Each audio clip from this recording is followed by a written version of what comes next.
Bethany Smith's heart sank as she overheard Mrs. Patterson's hushed whispers at the general store in Goldfield, Nevada. Poor thing, 25 and still unwed. What a shame to be left on the shelf like that. The year was 1876, and Bethany had long since resigned herself to the whispers that followed her through town like a persistent shadow. She adjusted her basket of supplies and lifted her chin, determined not to let the gossip affect her outward demeanor, even as it stung her pride. Goldfield had boomed with the discovery of gold in the nearby mountains, transforming from a dusty outpost to a proper town almost overnight. The streets bustled with fortune seekers, merchants, and families looking to build new lives. For Bethany, however, the growing town only meant more people to witness her unmarried state. She'd watched as girls 5, even 7 years her junior, had walked down the aisle, their futures secured with a gold band and a husband's name. "Good day, Mrs. Patterson," Bethany said with practiced politeness as she approached the counter. "I'll need 5 yards of that blue calico, please." Mrs. Patterson's smile didn't quite reach her eyes. "Of course, dear, making yourself a new dress. Spring social's coming up soon, never know who might be attending." The implication was clear, and Bethany's fingers tightened around the handle of her basket. "It's for my mother. Her birthday is next month."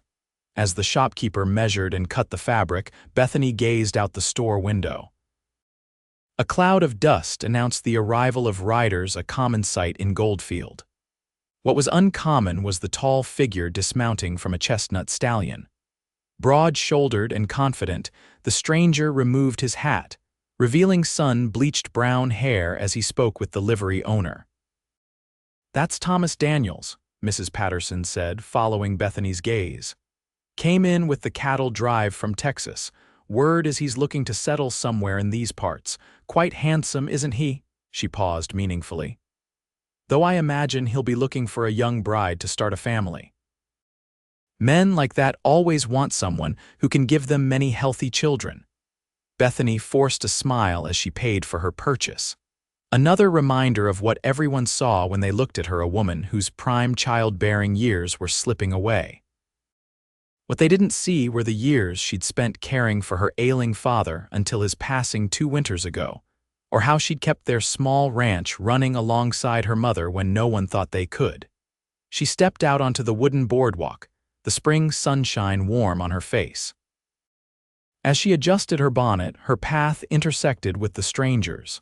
Up close, she could see the weathered lines around his eyes, evidence of years spent beneath the harsh sun.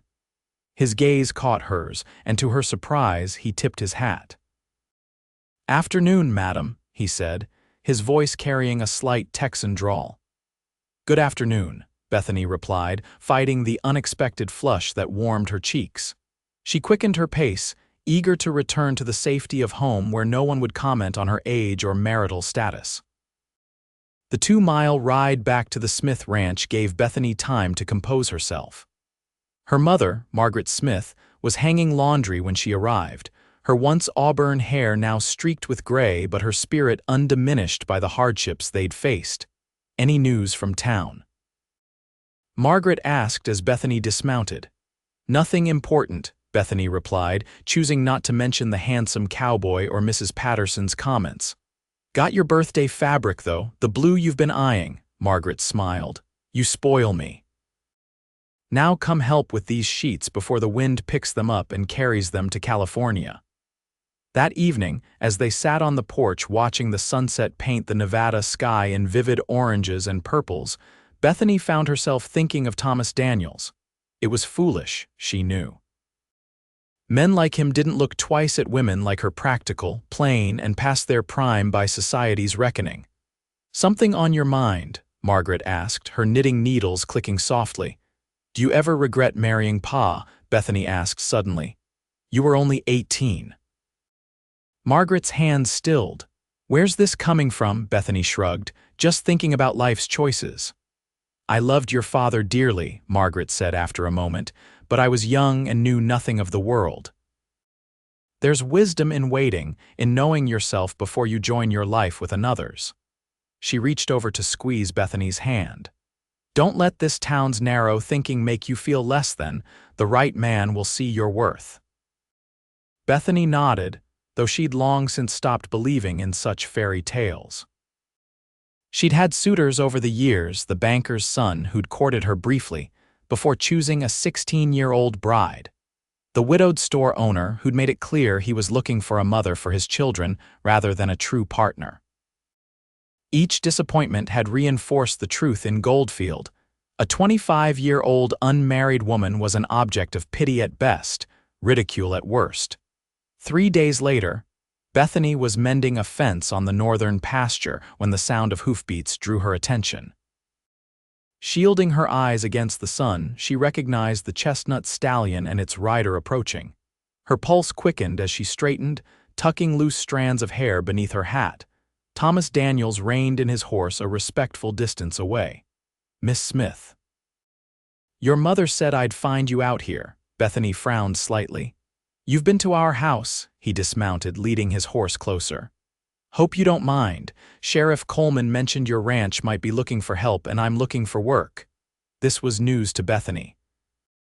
While they could certainly use the help, they could barely afford to pay themselves, let alone hire a hand. "I'm afraid Sheriff Coleman is mistaken. We manage well enough." Thomas gestured toward the fence she was repairing. "No disrespect intended, madam, but that post is set too shallow. First strong wind or cattle push will have it down again."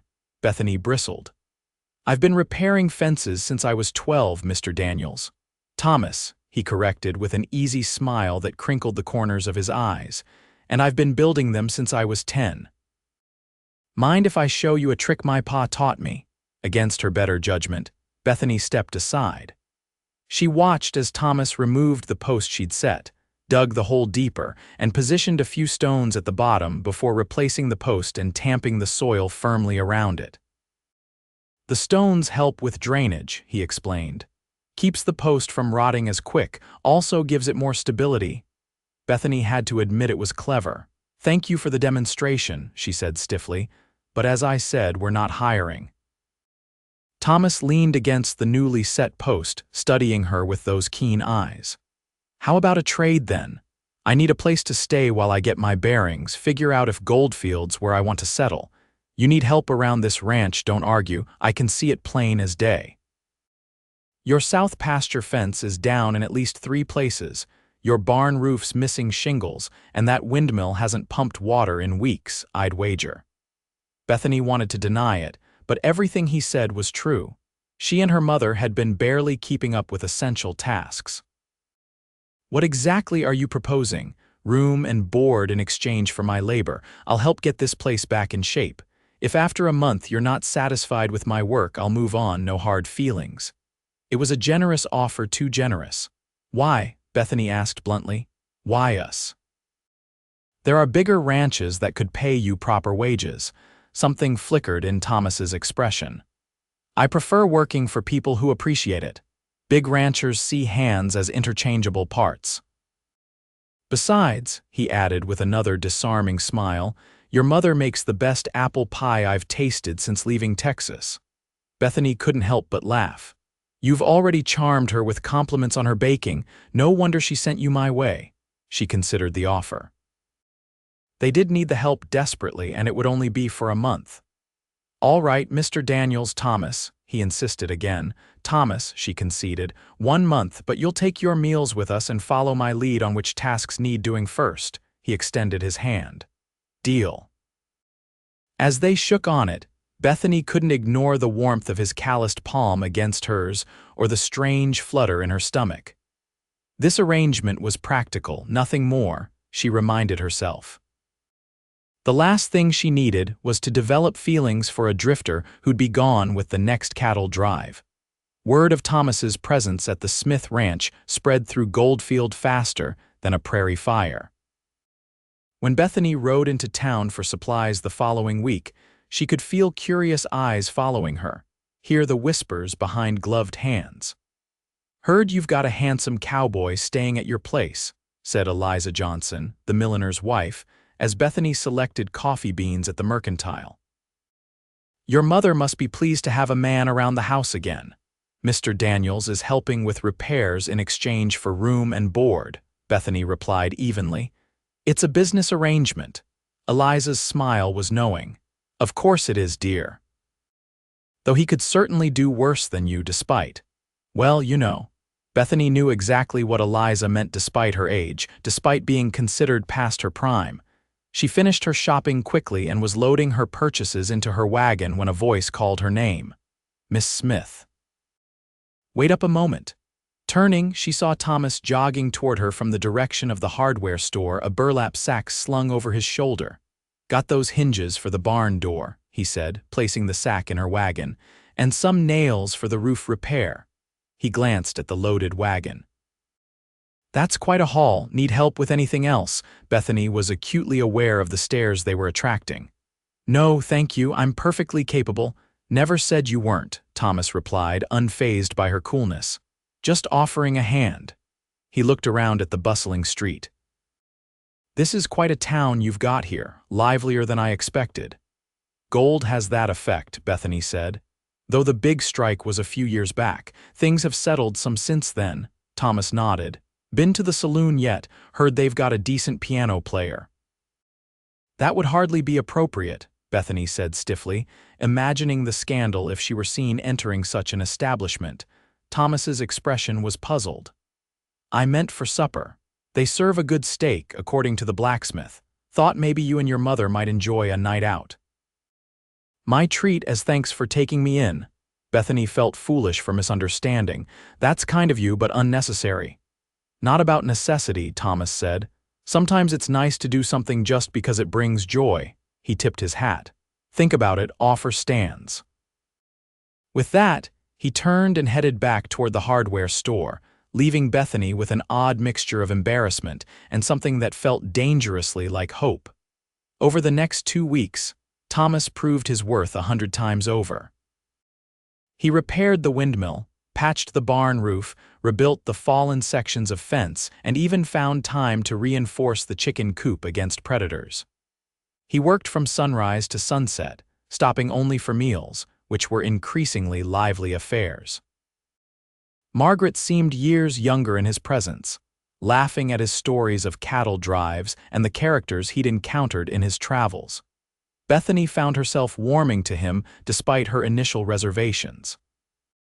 He treated her not as a spinster to be pitied or a helpless woman to be coddled, but as a capable partner in the running of the ranch.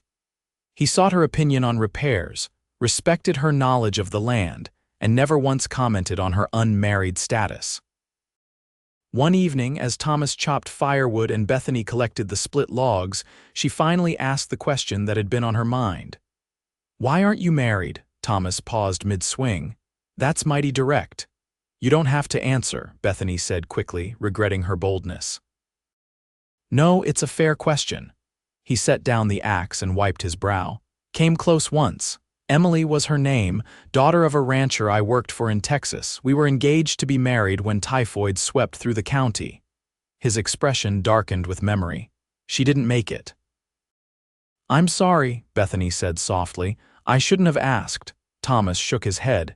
It's been 5 years. The sharp pains dulled to an ache I can live with. He picked up the axe again. What about you, Mrs. Patterson at the Mercantile seemed mighty interested in informing me that you're quite the catch, despite being, how did she put it, particular in your choices. Bethany's cheeks burned. Mrs. Patterson should mind her own business. So there's no tragic tale, no broken heart in your past. Nothing so dramatic, Bethany admitted. Just a series of unsuitable matches and then, time passing. In a town this size, once you reach a certain age unwed, people make assumptions. What assumptions would those be? Bethany stacked another log. That there must be something wrong with me. That I'm too stubborn, too plain, too old now to be a good wife. Thomas snorted. Sounds like people here have too much time on their hands and not enough sense in their heads. It's the way of things, Bethany said with a shrug that belied the hurt those assumptions had caused over the years. Doesn't make it right, Thomas said firmly. Where I come from, a woman with your strength, your intelligence, your capability, she's worth her weight in gold. Their eyes met, and something passed between them, something Bethany was afraid to name. She broke the contact first, bending to gather the wood she'd stacked. "We should get back, Mother will be wondering where we are." Thomas nodded, but as they walked back to the house, he added quietly, "For what it's worth, Bethany, 25 isn't old. It's just right for knowing your own mind." The words stayed with Bethany long into the night, echoing in her mind as she lay awake, wondering what it might be like to believe them. The spring social was Goldfield's biggest event until the 4th of July celebrations. Held in the newly constructed town hall, it was an opportunity for the community to come together after the long winter months to dance, to gossip, and for young people to court under the watchful eyes of their elders. Bethany had attended dutifully each year, usually spending the evening helping serve refreshments or minding the younger children while their parents danced. This year, she'd considered not going at all, but her mother insisted. "You've been working too hard," Margaret said as she pressed Bethany's best dress, a deep green muslin that brought out the flecks of gold in her hazel eyes. "One night of music and dancing will do you good." "I doubt I'll be dancing," Bethany said. "The last time anyone asked me was 3 years ago, and that was Mrs. Wilson's nephew who was too shy to approach any of the younger girls." "Thomas will ask you," Margaret said confidently. Bethany shook her head. "Thomas is being kind because he works for us. Don't read more into it than that." Margaret gave her daughter a knowing look, but said no more. The town hall was transformed for the occasion, with paper lanterns strung across the ceiling and wildflowers arranged in mason jars on every available surface. When Bethany entered with her mother and Thomas, she immediately felt the familiar weight of curious stares and whispered comments. Thomas, dressed in a clean shirt and his least worn pair of denims, seemed oblivious to the attention they were attracting. He escorted them to a table near the dance floor, pulling out chairs for both women with an easy gallantry that made Bethany's heart skip despite herself. "Quite a turnout," he observed, surveying the crowded hall. "Seems like the entire town is here. It's tradition," Bethany explained. "Everyone attends the spring social, even those who rarely come to town otherwise." Thomas nodded thoughtfully. "Then I best make a good impression if I'm planning to stay in these parts." The casual comment caught Bethany by surprise. "You're thinking of settling in Goldfield." "Been giving it serious consideration," Thomas said. "Found myself quite taken with the area." His gaze lingered on her face a moment longer than necessary. "And the people." Before Bethany could respond, the small band in the corner struck up a lively tune and couples began moving to the dance floor. Thomas stood and extended his hand to Margaret. "Mrs. Smith, would you do me the honor?" Margaret laughed, delighted. "At my age." "You'll regret it when I step on your toes." "I'll risk it," Thomas said with a wink, leading her to the dance floor. Bethany watched with a mixture of amusement and something close to envy as Thomas guided her mother through the dance. He was surprisingly graceful for a man who spent his days on horseback, and Margaret was clearly enjoying herself, her cheeks flushed with pleasure. "Well, isn't that sweet?" said a voice beside Bethany. Mrs. Patterson had appeared, fan fluttering as she observed the dancers. "Your mother seems quite taken with your hired hand." "Thomas is a family friend," Bethany corrected, though the description felt inadequate. "Of course, dear." Mrs. Patterson's tone was honey-sweet with underlying venom. "Though I can't help noticing how often these family friends seem to appear at your ranch. First that traveling salesman last year, now this cowboy. Your mother must be quite desperate to see you settled before she's gone." Bethany's hands clenched in her lap. "My mother is in excellent health, thank you, and neither of us is desperate for anything." Mrs. Patterson continued as if she hadn't spoken. "It's admirable, really. A woman your age taking on a man's responsibilities running that ranch. Though it's a shame about the toll it's taken on your appearance. You used to be quite pretty in your youth." Each word was a carefully placed barb, designed to wound without seeming overtly cruel. Bethany had endured such comments for years, but tonight, With Thomas's words still fresh in her mind, 25 isn't old. It's just right, the hurt felt sharper. She was saved from responding by the end of the dance. Thomas returned Margaret to their table, then turned immediately to Bethany. "I believe I promised you a dance as well." Bethany blinked in surprise. "You did, didn't I? Well, I'm promising now." He held out his hand, his expression challenging her to refuse, with Mrs. Patterson watching, lips pursed in disapproval. Bethany placed her hand in his and allowed him to lead her to the floor just as a waltz began. His hand was warm and steady at her waist, guiding her with confident steps. "You didn't have to rescue me," Bethany said quietly. "Rescue. I just wanted to dance with the prettiest woman in the room." When she scoffed, he added, "I'm serious, Bethany. You look beautiful tonight." The sincerity in his voice made her breath catch. "Thank you," she managed. "You clean up rather well yourself," he grinned. High praise indeed from someone who usually sees me covered in dirt and sweat. As they moved around the floor, Bethany became aware of the stares following them, the whispers behind fans and raised hands. "Everyone's watching us," she murmured. "Let them," Thomas said, his voice low and fierce. "Maybe they'll learn something about what really matters in a person." And what would that be? His blue eyes held hers. Character, strength, kindness. The things that don't fade with time or change with fashion. He pulled her slightly closer. "The things I see in you every day." The waltz ended too soon, and as they returned to their table, Bethany felt light-headed, unsure if it was from the dancing or Thomas's words. For the rest of the evening, he stayed by her side, declining other dance offers and engaging her in conversation that made her laugh more than she had in years. By the time they left, the gossip mill was working overtime. Bethany knew there would be speculation about her relationship with Thomas, predictions that she was setting herself up for disappointment, reminders of her age and diminished prospects. For once, she found she didn't care. Under a sky brilliant with stars, they drove the wagon home, Margaret dozing against Bethany's shoulder while Thomas handled the reins. The night was peaceful, broken only by the rhythmic clip-clop of the horses' hooves and the occasional call of a night bird.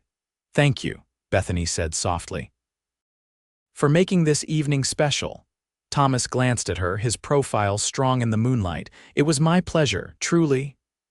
"Your month is nearly up," she reminded him, surprised by how much the thought of his leaving pained her.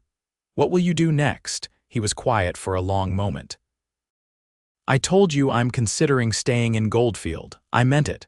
There's a small piece of land for sale on the other side of town, nothing fancy, but it has good water and decent grazing. Could be a fine start for someone looking to put down roots." Bethany's heart quickened. "Is that what you want?" "Roots? Been drifting long enough," Thomas said. "Time I built something of my own." He hesitated. "Course, a man building a future usually wants someone to share it with." The implication hung in the air between them. Bethany hardly dared breathe, afraid to hope that he meant what she thought he did. "Thomas, you don't need to say anything now," he interrupted gently. "Just think about it, about what you want for your future, because I know what I want for mine, and it includes you, Bethany Smith." The wagon rumbled on toward home, carrying Bethany toward a possibility she'd long since stopped believing could be hers. May brought warming temperatures and the first wildflowers to the high desert around Goldfield. It also brought change to the Smith ranch. True to his word, Thomas purchased the small property he'd mentioned, riding out each day to work on building a modest cabin and fencing the perimeter. He continued to stay with the Smiths, though now as a paying boarder rather than a hired hand, insisting on contributing to the household expenses despite Bethany's protests. Their relationship existed in an undefined space more than friendship, but not yet openly courting. Thomas was respectful of Bethany's reputation, never presuming or pushing for more than she was ready to give.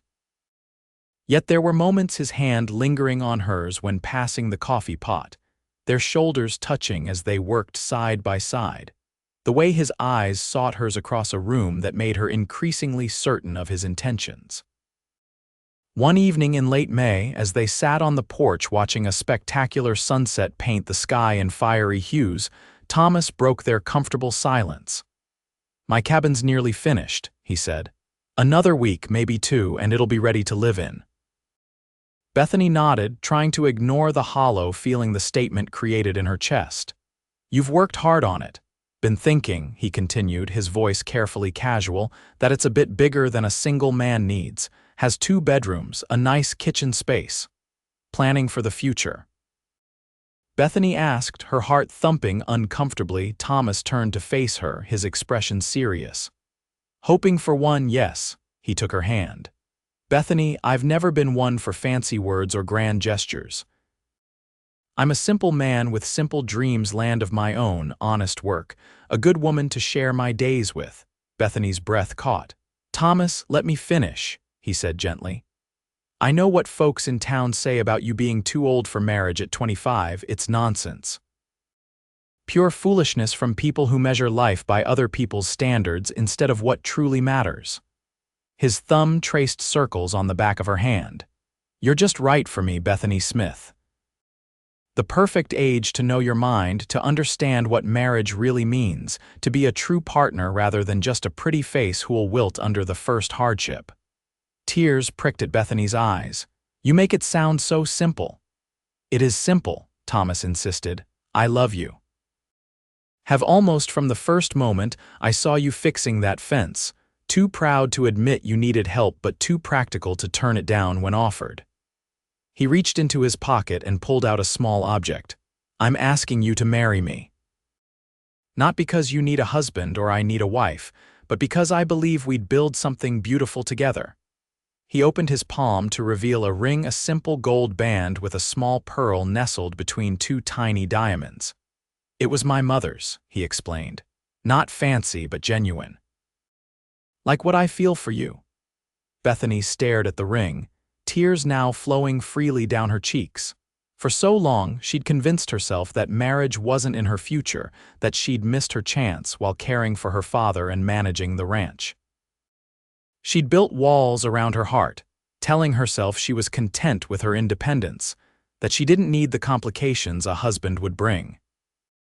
But Thomas had dismantled those walls stone by stone over the past months, showing her that the right partnership didn't mean losing herself, but rather finding someone who valued her exactly as she was. "Yes," she whispered, then louder. "Yes, Thomas, I'll marry you." His smile was radiant as he slipped the ring onto her finger. It fit perfectly, as if it had been made for her hand all along. He cupped her face gently, thumbs wiping away her tears. "May I kiss you, Bethany Smith? Been wanting to since that first dance at the social." She nodded, unable to speak past the emotion clogging her throat. His lips were warm and sure against hers, the kiss tender but with an underlying passion that promised more once they were properly wed. When they finally broke apart, Bethany felt dizzy with happiness. "I should speak with your mother," Thomas said, though he made no move to release her from his embrace. Bethany laughed softly. "I think she's been expecting this conversation for weeks. She's probably watching us through the window right now." As if on cue, the front door opened and Margaret appeared, her expression hopeful. "Am I interrupting?" Thomas stood, drawing Bethany up with him. "Mrs. Smith, I've asked your daughter to be my wife, and she's done me the great honor of accepting." Margaret's face broke into a joyous smile. "It's about time. I was beginning to think you'd never get around to asking." She embraced them both, then stepped back, wiping her own tears. "Your father would have loved you, Thomas. He always said Bethany deserved a man who could see her worth." The news of their engagement spread through Goldfield like wildfire. The reactions were mixed, genuine congratulations from some, thinly veiled surprise from others, and outright disapproval from those who believed Thomas could have done better for himself than a spinster of 25, Mrs. Patterson was among the latter group. When Bethany and Thomas visited the mercantile to purchase supplies for his new home, she made her opinion clear. "My, what a surprise," she said, eyeing the ring on Bethany's finger. "Thomas, dear, are you quite certain about this hasty decision?"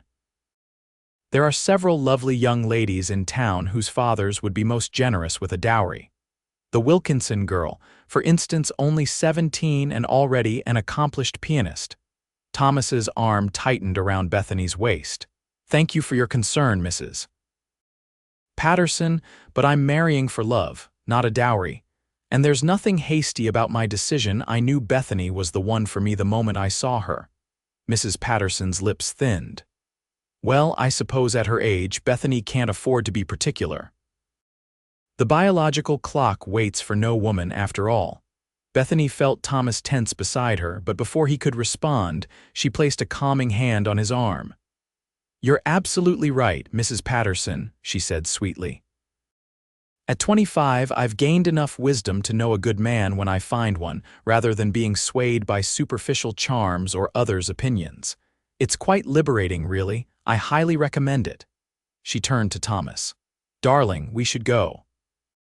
We still need to visit the carpenter about that dining table you wanted to order. With a final nod to the speechless shopkeeper, Bethany led a grinning Thomas from the store. You're magnificent when you're standing up for yourself, he said once they were outside. Makes me wonder why I ever thought you needed rescuing, Bethany laughed. I never did, but it's nice to have someone standing beside me all the same. June brought clear skies and warm days perfect for a wedding. They chose to keep the ceremony small, just family and close friends gathered at the Smith Ranch. Margaret had insisted on making Bethany's dress herself, a cream-colored creation with delicate embroidery around the neckline and hem. The morning of the wedding dawned bright and promising. As Margaret helped her dress, Bethany felt a curious calm. There were no last-minute doubts, no fear of the unknown future. Instead, she felt as if she were stepping into a life that had been waiting for her all along. You look beautiful, Margaret said, securing the last button and stepping back to admire her work. Your father would be so proud. Bethany touched the locket around her neck. Inside was a small photograph of her parents on their wedding day. I wish he could be here.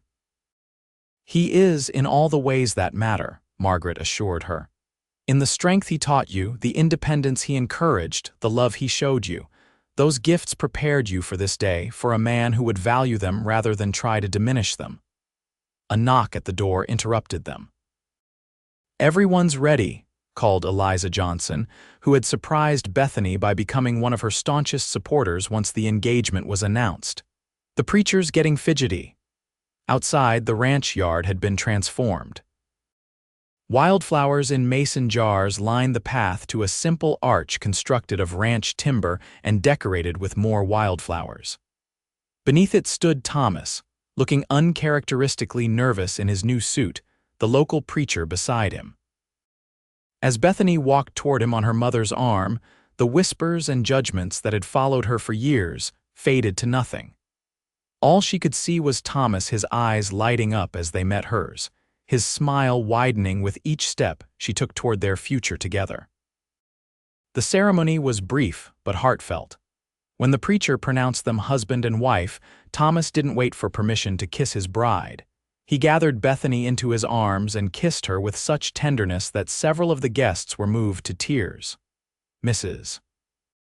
Daniels, he whispered against her lips. Has a nice ring to it, don't you think?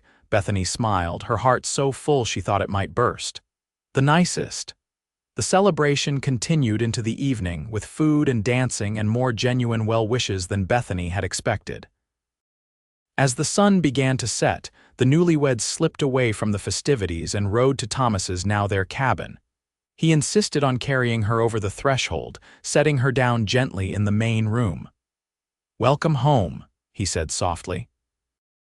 It's not grand, but it's perfect, Bethany interrupted, taking in the simple but well-crafted furniture, the sturdy walls, the windows positioned to catch both the sunrise and sunset. Absolutely perfect. Later that night, as they lay entwined beneath a quilt Margaret had made as a wedding gift, Thomas traced lazy patterns on Bethany's bare shoulder. Happy, he murmured.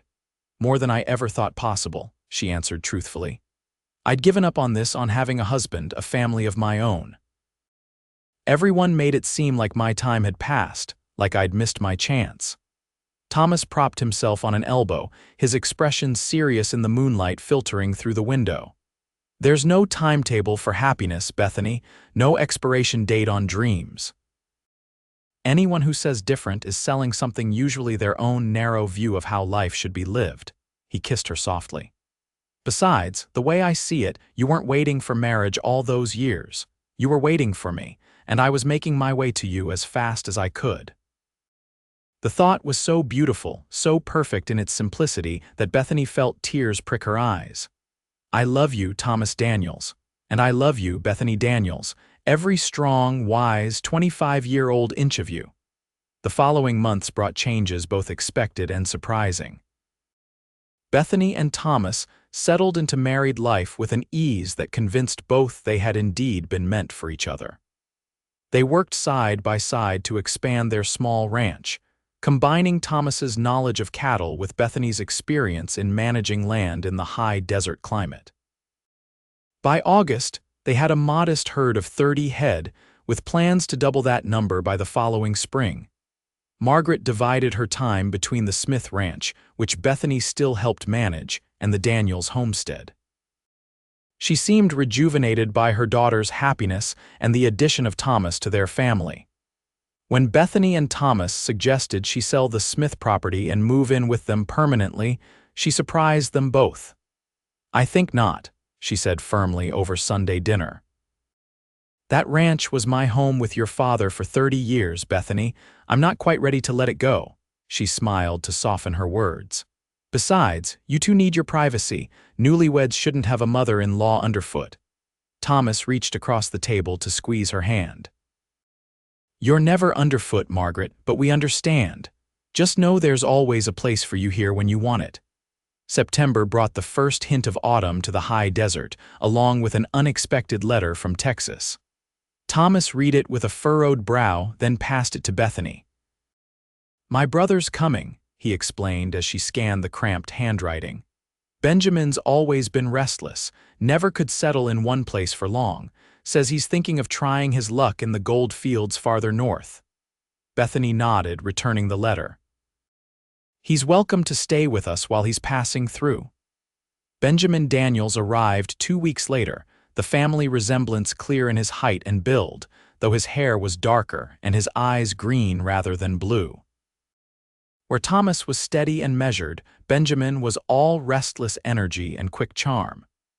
He regaled them with tales of his adventures since Thomas had last seen him gambling in New Orleans, running horses in Kentucky, narrowly escaping a shotgun wedding in Missouri. You always did attract trouble, Thomas said with a mixture of exasperation and affection. Maybe it's time you found a patch of land and put down some roots like I have, Benjamin laughed. Not everyone's cut out for the quiet life, brother. Some of us need a little more excitement. His gaze shifted to Bethany. Though I'll admit, if I'd found a woman like your Bethany, I might have been tempted to try it. The flirtatious comment earned him a sharp look from Thomas, but Bethany merely smiled. She'd grown more confident in herself and her marriage over the past months. Benjamin's harmless flirtation didn't threaten her. If anything, it amused her to see Thomas's protective streak emerge. Benjamin stayed longer than the few days he'd initially planned, helping with the ranch work and proving himself a surprisingly capable hand. His presence was a welcome addition as they prepared for winter, mending equipment, storing hay, and ensuring the cattle had adequate shelter against the coming snow. It was during a trip to town for supplies that Benjamin first met Margaret Smith. Bethany and Thomas had remained at the ranch to deal with a fence breach, sending Benjamin in their stead with a detailed list. When he returned hours later than expected, his explanation was surprising. Got talking with your mother, he told Bethany as they unloaded the wagon. She's quite a woman, sharp as a tack and not afraid to speak her mind. Reminded me a bit of our own Ma. Thomas raised an eyebrow. You spent the afternoon with Margaret? Benjamin nodded, uncharacteristically earnest. She mentioned having trouble with her roof leaking. I offered to take a look, ended up patching the worst spots. She insisted on feeding me dinner after, and well, time just slipped away. Bethany exchanged a glance with Thomas, unsure what to make of Benjamin's interest in her mother. Margaret was still an attractive woman at 48, with more life in her than many younger women, but she'd shown no interest in male companionship since her husband's death. "That was kind of you," Bethany said carefully. "Mother can be stubborn about asking for help." Benjamin smiled. "Seems to run in the family." His expression grew more serious. "I told her I'd come back tomorrow to finish the job properly. Hope that's all right with you both." "Of course," Thomas said, though his tone suggested he'd be having a private word with his brother later. "We can spare you for a day." Over the next 2 weeks, Benjamin made daily trips to the Smith ranch, returning each evening with reports of repairs completed and, increasingly, stories of conversations shared with Margaret. For her part, Margaret began appearing at the Daniels homestead more frequently, always with baked goods or preserves she just happened to make too much of. It was clear to Bethany that an attachment was forming, though of what nature she wasn't entirely sure. When she delicately broached the subject with her mother, Margaret's response was pragmatic. "Benjamin is good company," she said as they kneaded bread dough side by side in Bethany's kitchen. "He makes me laugh, reminds me there's more to life than memories and routine." "He's considerably younger than you," Bethany pointed out gently, "and not exactly known for staying in one place." Margaret's hands stilled in the dough.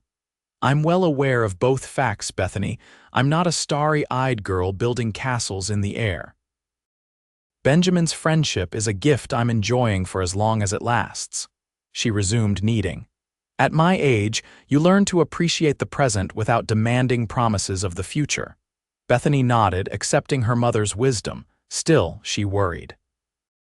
Benjamin, for all his charm and good qualities, had never demonstrated an ability to commit. The idea of her mother developing feelings only to be left behind when the wanderlust struck again troubled her deeply. She shared these concerns with Thomas that night as they lay in bed, the October wind rattling the windows. "I don't want to see her hurt," she concluded. "She's already lost so much." Thomas was quiet for a moment, his hand absently stroking her hair. "Benjamin's not the same reckless kid he was when I left Texas," he said finally. "There's something steadier about him now, and he talks about your mother differently than I've ever heard him talk about a woman before, with respect, admiration, not just flattery."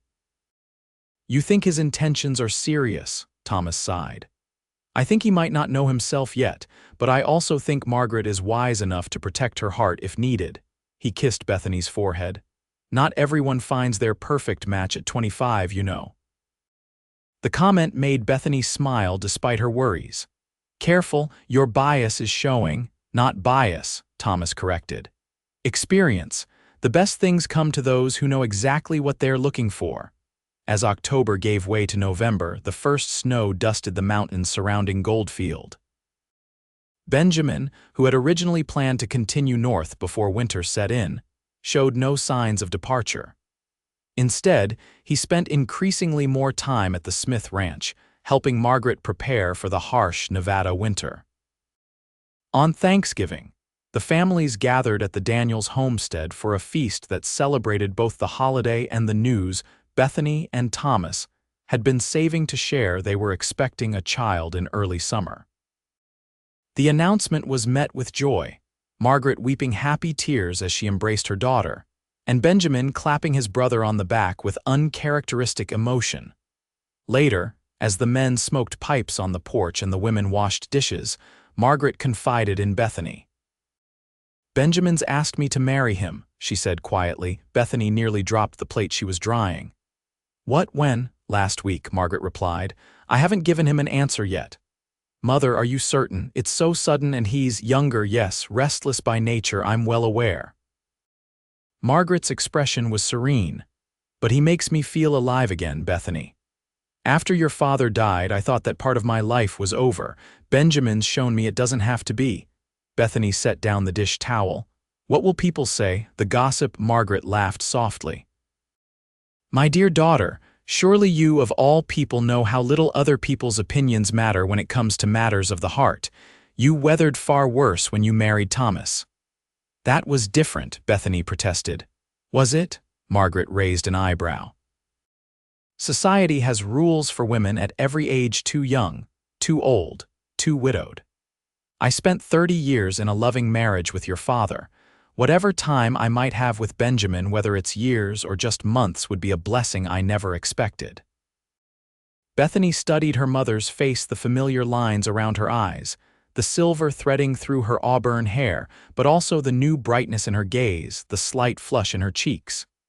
She looked younger somehow, revitalized. You love him, she realized. I do, Margaret admitted. Foolish as it may seem at my age, Bethany embraced her mother tightly. Then there's nothing foolish about it at all. When the men returned inside, Bethany caught Thomas's eye and nodded slightly. He smiled, understanding passing between them without words. As they gathered around the fire with coffee and pie, Margaret cleared her throat. Benjamin asked me a question recently, she began, her voice steady despite the slight tremor in her hands. I'd like to give him my answer now, if that's all right. Benjamin straightened, his expression a mixture of hope and apprehension. Margaret, she reached across to take his hand. Yes, Benjamin Daniels, my answer is yes. The simple words transformed Benjamin's face.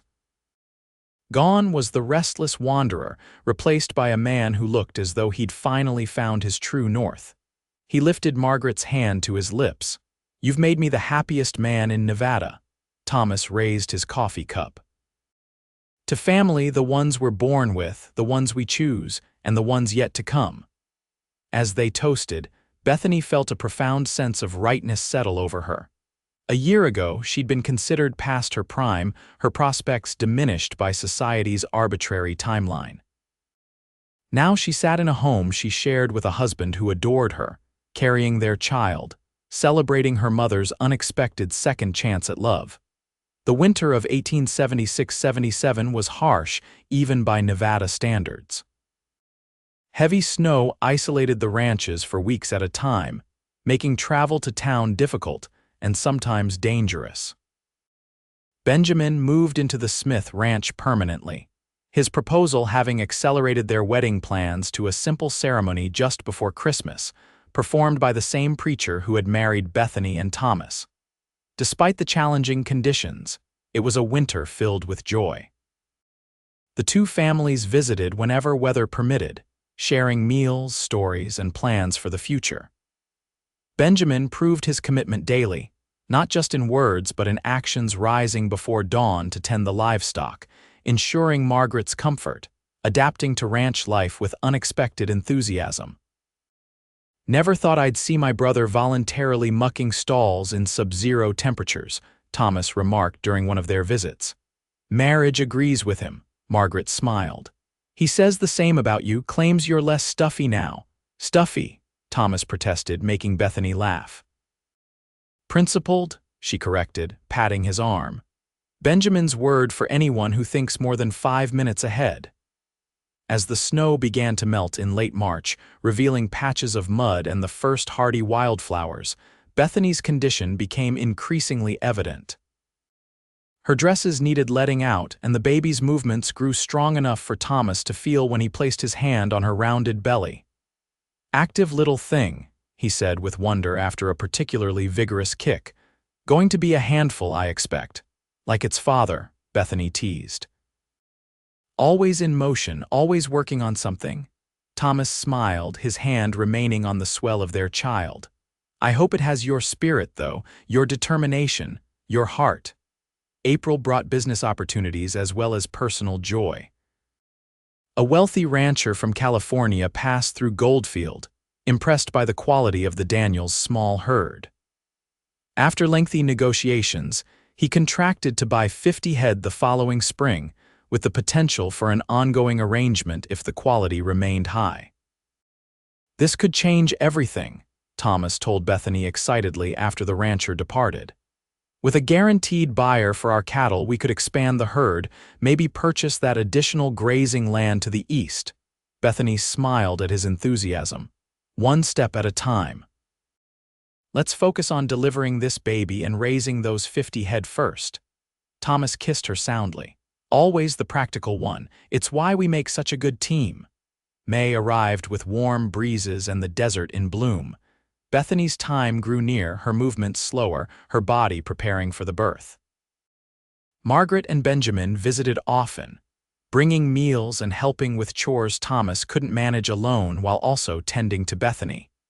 It was during one such visit that Bethany's labor began earlier than expected, but not alarmingly so. Margaret took charge immediately, sending Benjamin to fetch the midwife from town while she helped Bethany to bed and Thomas boiled water and gathered clean linens. The labor progressed rapidly. By the time the midwife arrived, Bethany was already fully dilated and ready to push. Thomas refused to leave her side, holding her hand and murmuring encouragement through each contraction. Outside the bedroom door, Benjamin paced nervously, as if it were his own child being born. After 2 hours of intense effort, the sharp cry of a newborn filled the room. A boy. The midwife announced, placing the squirming infant on Bethany's chest, strong and healthy, just like his mama. Thomas's eyes filled with tears as he gazed at his son, a perfect little being with a shock of dark hair and his mother's determined chin. "He's magnificent," he whispered. "Absolutely magnificent." They named him William Thomas Daniels, after both their fathers. From his first days, it was clear Will had inherited his parents' strong will and curiosity about the world. He thrived under the doting attention of not just Bethany and Thomas, but also his grandmother and step-grandfather who visited nearly daily. Summer passed in a haze of midnight feedings, cattle work, and the profound joy of watching their son grow. By the time the aspens turned golden in the mountains, Will was smiling and trying to roll over, his personality emerging more each day. It was during this peaceful period that an unexpected visitor arrived at the Daniels ranch. Bethany was hanging laundry while sleeping in a basket nearby when a wagon approached. She shaded her eyes against the autumn sun, not immediately recognizing the driver. As the wagon drew closer, she realized it was Mrs. Patterson's son, Robert, a pleasant young man who worked at the bank in Goldfield. "Mrs. Daniels," he called, reining in his horses. "Hope I'm not intruding." "Not at all," Bethany replied, wiping her hands on her apron. "Thomas is out with the herd, but he should be back soon if you've business with him." Robert shook his head. "Actually, I came to see you. My mother sent me." He looked uncomfortable. "She's taken ill, nothing serious, the doctor says, but she'll be bedridden for at least a week. She asked if you might call on her." The request was surprising given Mrs. Patterson's long history of subtle digs and not-so-subtle disapproval of Bethany. "Of course," Bethany said after a moment's hesitation. "I can come tomorrow if that would suit." Relief crossed Robert's face. "That would be perfect. Thank you, Mrs. Daniels. Mother will be grateful." After he departed, Bethany pondered the strange request. Why would Mrs. Patterson, who had been one of her harshest critics, ask for her company now? Curiosity, as much as Christian charity, prompted her to keep the appointment. The following day, with Will bundled against the autumn chill and Thomas's reassurance that he could manage without her for a few hours, Bethany rode to town. The Patterson home was one of the finest in Goldfield, a 2-story structure with a proper parlor and dining room, testament to Mr. Patterson's success as the town's only lawyer before his death 3 years prior. Mrs. Patterson's housekeeper showed Bethany to the sick room, where the older woman reclined against pillows, her complexion waxy but her eyes as sharp as ever. "Bethany," she said, her voice weaker than normal but still carrying that note of authority. "Thank you for coming. Please sit." Bethany settled into a chair beside the bed, adjusting Will in her arms so Mrs. Patterson could see him. "Robert said you weren't feeling well. I've brought some of my mother's chicken broth if you'd like to try it later." Mrs. Patterson nodded. "Very kind." Her gaze lingered on Will. "He's a handsome boy, favors you around the eyes." "Thank you," Bethany said, waiting for the conversation to reveal its true purpose. After a moment, Mrs. Patterson sighed. "I suspect you're wondering why I asked you here, given our history." The thought did cross my mind. The older woman's lips twitched in what might have been the ghost of a smile. Directness. That's one quality I've always admired in you, even when I found it inappropriate in a young lady. She shifted against her pillows. Illness has a way of clarifying one's thinking. Makes one reconsider past actions. Bethany remained silent, sensing there was more to come. I owe you an apology, Bethany, Mrs. Patterson continued, the words clearly difficult for her. For years, I judged you harshly, spoke unkindly about your prospects, your choices. I convinced myself it was concern, but in truth it was. She hesitated. Envy, perhaps, or bitterness. The admission stunned Bethany. Mrs. Patterson, please let me finish while I have the courage. The older woman's hands fidgeted with her quilt. I married Mr. Patterson when I was 16.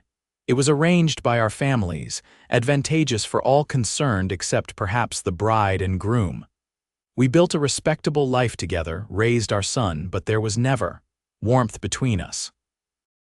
Never the kind of partnership I see between you and Thomas, or even your mother and Benjamin. She looked directly at Bethany. When I see you a woman who waited, who chose her own path, who found a man who values her mind as well as her youth, it reminds me of all I never had. It was easier to criticize than to admit my envy. Bethany swallowed, moved by the unexpected confession. Thank you for telling me this. It can't have been easy. Dying makes one braver, Mrs. Patterson said matter-of-factly. Alarm shot through Bethany. Robert said it wasn't serious, Mrs. Patterson waved a dismissive hand. Robert doesn't know the full diagnosis. The doctor found a growth, says it's too far advanced to operate. Her expression remained calm. I have a few months, perhaps a bit longer. I've made my peace with it. I'm so sorry, Bethany said, genuinely distressed despite their past differences. Is there anything I can do? The older woman studied her for a moment. Come visit occasionally, bring the baby, tell me about your ranch, your plans. Let me see a bit of the life I might have had if I'd been brave enough to wait for the right match, as you did. From that day until Mrs. Patterson's passing in February, Bethany visited weekly, sometimes with Will, sometimes alone. Their conversations ranged from ranch management to child rearing to gossip about town events. The former adversaries developed, if not friendship, then a mutual respect that surprised them both. At the funeral, standing beside Thomas with 10-month-old Will balanced on her hip, Bethany reflected on the strange twists life could take. The woman who had once been her harshest critic had, in her final months, become something like a mentor, sharing wisdom gleaned from a lifetime of conforming to society's expectations. Spring brought renewal to the land and to the Daniels family. The contracted cattle sale went through smoothly, providing capital to expand their operations. Thomas hired 2 hands to help with the increased workload, allowing Bethany more time with Will, who was now crawling and attempting his first wobbly steps. On a warm June day, as they celebrated Will's first birthday with Margaret and Benjamin, Thomas surprised Bethany with news. I've been corresponding with a breeder in Texas, he revealed after the cake had been cut, and Will was happily smearing frosting across his face. He's got some prime breeding stock that could significantly improve our herd. I'm thinking of making the trip to select a few bulls. Bethany nodded thoughtfully. When would you go? That's the thing, Thomas said, glancing at Benjamin. I was hoping to convince my brother to join me. He knows cattle as well as I do, and having a second opinion would be valuable. Benjamin raised an eyebrow. Trying to get rid of me, brother? Never, Thomas grinned. Just thought you might enjoy the journey. It's been a while since you've seen anything beyond Goldfield. A look passed between the brothers, understanding, perhaps, or something more significant. Benjamin turned to Margaret. What do you think, my dear? Could you spare me for a few weeks? Margaret smiled. I managed alone for years before you came along. I think I can survive a brief absence. She squeezed his hand. Though I'll miss you terribly. The exchange struck Bethany as oddly formal, as if it had been rehearsed. She gave Thomas a questioning look, but he merely smiled innocently and returned to his cake. The brothers departed 2 weeks later, promising to return within a month. In their absence, life continued at its steady pace. Will took his first unassisted steps, said his first clear word, dog, though they owned no such animal, and developed a fascination with the chickens that required constant vigilance to prevent him from attempting to pet them into submission. Margaret visited often, helping with Will and keeping Bethany company during the long summer evenings. It was during one such visit that Bethany finally asked the question that had been bothering her. "Did you know about this trip beforehand?" It seemed like you and Benjamin had already discussed it when Thomas brought it up. Margaret looked slightly guilty. "Benjamin mentioned it might be coming. He asked me not to say anything until Thomas spoke to you." "Why the secrecy?" Margaret busied herself with her knitting. "Benjamin thought you might worry unnecessarily." "About what?" Bethany pressed, her concern growing. Margaret sighed. "It's not just a cattle-buying trip, Bethany. Benjamin's been corresponding with a lawyer in Texas.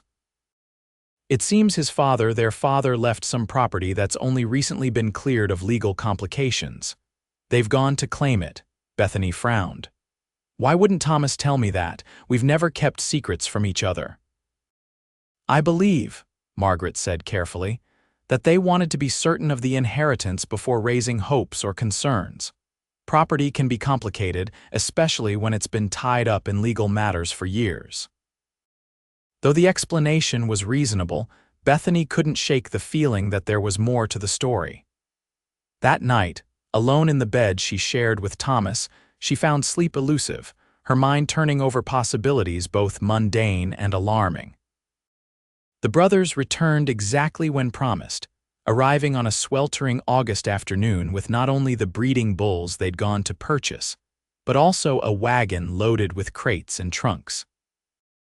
Will, now steady on his feet, toddled to Thomas with squeals of delight, lifted high into his father's arms for kisses and tickles that made the boy giggle uncontrollably. "Missed you, little man," Thomas said, his voice thick with emotion. "You've grown an inch at least." Bethany hung back, relief at her husband's safe return mingling with lingering questions about the true purpose of the journey. When Thomas finally set Will down and approached her, his expression was a mixture of joy and apprehension. "Bethany," he said softly, pulling her into an embrace. "I've missed you something fierce." She returned his embrace, then stepped back to look at him properly. "You've got some explaining to do, Thomas Daniels," he nodded, not surprised by her directness. "I do at that, but first there's something I want to show you." Taking her hand, he led her to the wagon, where Benjamin was already unloading a medium-sized wooden chest. "This belonged to our mother. Inside is her wedding silver, her good china, family photographs, letters, all the things a mother passes to her daughter or daughter-in-law." Bethany's confusion must have shown on her face. Thomas continued, "When our father died, there was some question about his will. He'd remarried, and his new wife claimed everything, including Mother's personal belongings. It's taken years of legal wrangling, but Benjamin finally found a lawyer willing to take the case." He gestured to the chest. "This is yours now, Bethany, yours and Will's and any other children we might have." The simple explanation eased some of Bethany's concerns, but not all. "Why didn't you just tell me that's why you were going?" Thomas exchanged a glance with Benjamin, who nodded encouragingly. "Because there's more to it," Thomas admitted. "The property that was in dispute, it's significant, 500 acres of prime Texas grazing land with water rights. Our grandfather's original homestead." Bethany's eyes widened. "And it's yours now." "Ours," Thomas corrected. "Mine and Benjamin's to be divided equally." He took her hands in his. "Bethany, it's worth a considerable sum. We could sell our share, use the money to expand here, or—" he hesitated. "We could sell this place and move to Texas.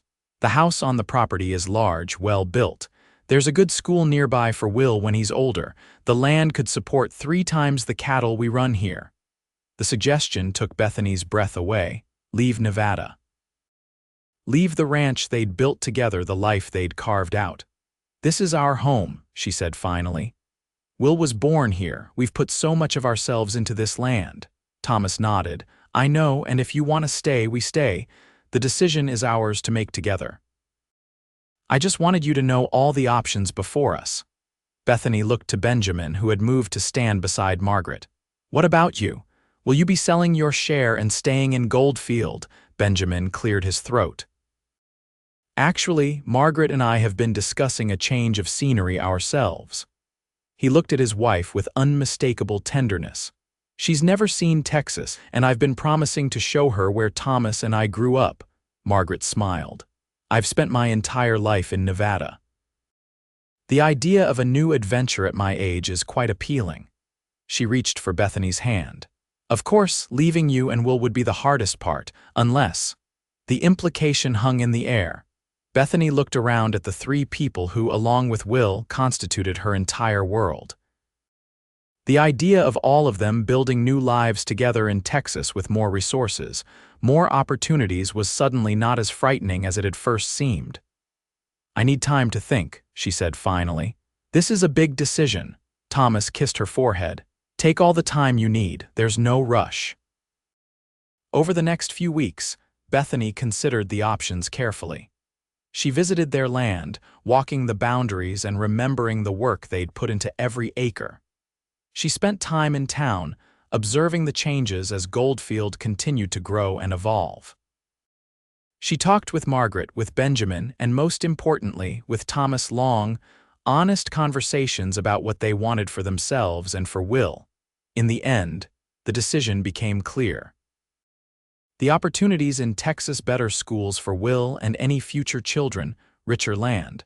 The support of extended family nearby outweighed the emotional attachment to their Nevada ranch.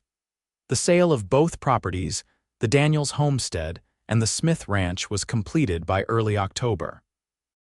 As they packed their belongings and prepared for the long journey to Texas, Bethany found herself filled with a mixture of sadness and anticipation. Goldfield had shaped her, challenged her, sometimes judged her harshly. But it had also given her Thomas, and Will, and a strength she hadn't known she possessed. On their final night in the house they'd shared as a family, after Will had been tucked into bed, Thomas found Bethany on the porch, gazing at the stars that seemed especially brilliant in the clear desert air. Any regrets? He asked softly, wrapping a blanket around her shoulders against the autumn chill. Bethany considered the question. About leaving, some. About the decisions that brought us here, none. Thomas sat beside her, drawing her close. When I rode into Goldfield that day and saw you working on that fence, too proud to ask for help but smart enough to accept it when offered, I knew then you were special. What I didn't know was how completely you would change my life. You changed mine too, Bethany said.